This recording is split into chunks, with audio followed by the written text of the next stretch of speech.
దీన్ని ఏ విధంగా తీసుకుంటారో తీసుకోండి, నాకు తెలియదు.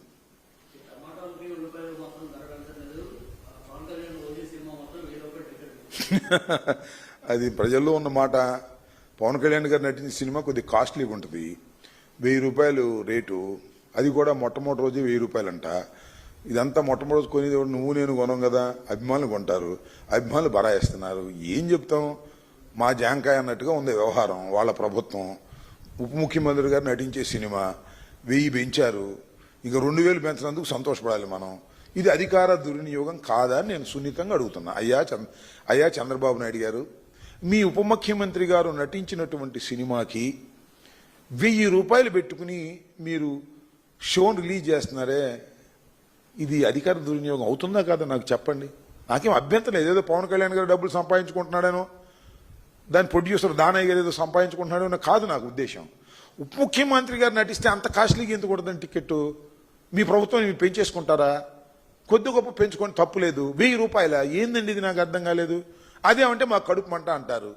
ఆ ఓజీ మీద మా కడుపు మంట ఏమి లేదు. ఓజీ బ్రహ్మాండంగా ఆడాలని కోరుకుంటాం, మాకేమి అభ్యంతరం లేదు. దానయ్యకి దండిగా డబ్బులు రావాలని కూడా కోరుకుంటాం. దండిగా డబ్బులు ఎప్పుడు? సినిమా సక్సెస్ అయితే దండిగా రావాలి. సక్సెస్ కాకపోయినా దండిగా వచ్చే మార్గాలు చూస్తున్నారు.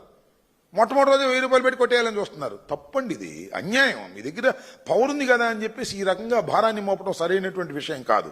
Cinema is an entertainment, that to a common man entertainment, a పేదవాడి ఎంటర్టైన్మెంట్.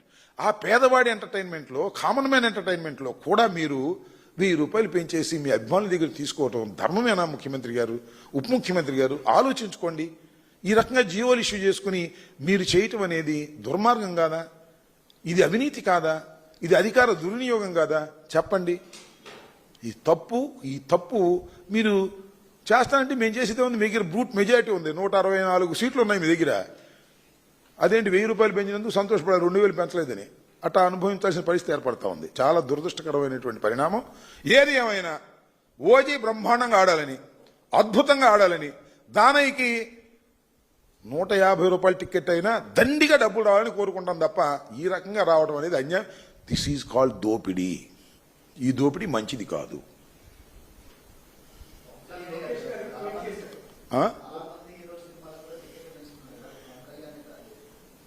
ఏంటండి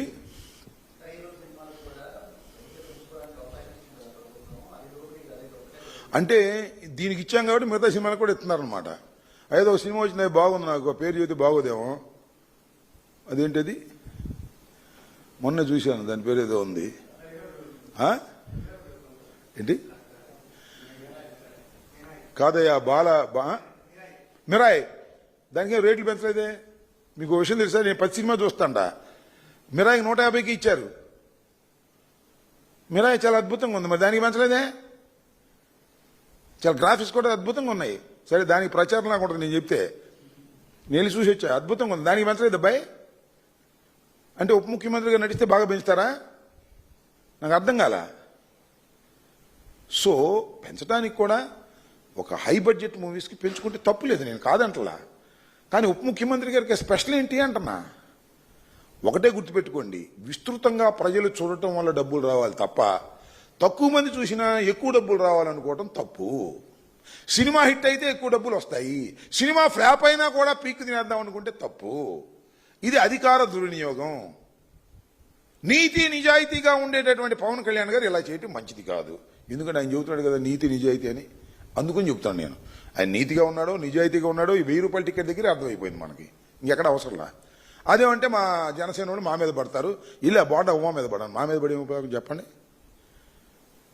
బోండా ఉమా సాక్షాత్తు జన సైనికుల్ని, జనసేన నాయకుడిని అందుబాటులో ఉండటం లేదని చెప్పేశాడు. అంతే, ఫినిష్ అయిపోయా. ఇంకా కూటమి ఎమ్మెల్యేని చెప్పాడు. మేము చెప్తే మళ్ళీ మా మీద పడి ఏడుస్తారు. దీనికి సమాధానం చెప్పుకోండి. ఊరిని టికెట్ రేట్లు పెంచుకుని డబ్బులు చేసుకోవటం కాదు నాయనా, కాస్త పరిపాలన మీద దృష్టి పెట్టండి అని కూడా చెప్తున్నా. ఏంటి పవన్ ఇది లోకేష్ ఏదో ఏమని, దేనిలో అసలు వైసీపీ నేతలు దేనిలో అన్నిట్లోనూ వైసీపీ వాళ్ళే ఉన్నారు. ఆయన లెక్క ప్రకారం రెడ్ బుక్లో అట్టా ఉంది. పరకామణిలో ఉంటారు, లిక్కర్లో ఉంటారు, అన్నిట్లోనూ మేమే పెట్టిపారేమను, కేసుల్లో పెట్టేసి లోపల దోసేయమను. అదే పనిలో ఉన్నాడు అబ్బాయి. తొందరపడి మాకరా సుందరబదన ఉంది ముసళ్ళ పండగ. అప్పుడేమైపోయింది, సంవత్సరన్నర అయిపోయింది, ఇంకా 3.5 సంవత్సరాలు ఉన్నాయి. ఈ 3.5 సంవత్సరాలు అయిన తర్వాత ఉంటుంది భజన. మా మీద టార్గెట్ చేసి ఇష్టం వచ్చినట్టుగా తప్పుడు కేసులు పెట్టి, అన్యాయమైన కేసులు పెట్టి, పద్యాల్లోని మమ్మల్ని ఇరికించేటువంటి కార్యక్రమం చేస్తా ఉన్నారు. ఈ కార్యక్రమానికి దీనికి మీరు ప్రతిఫలం అనుభవించక తప్పదు. లోకేష్ అయినా బాబు గారు అయినా.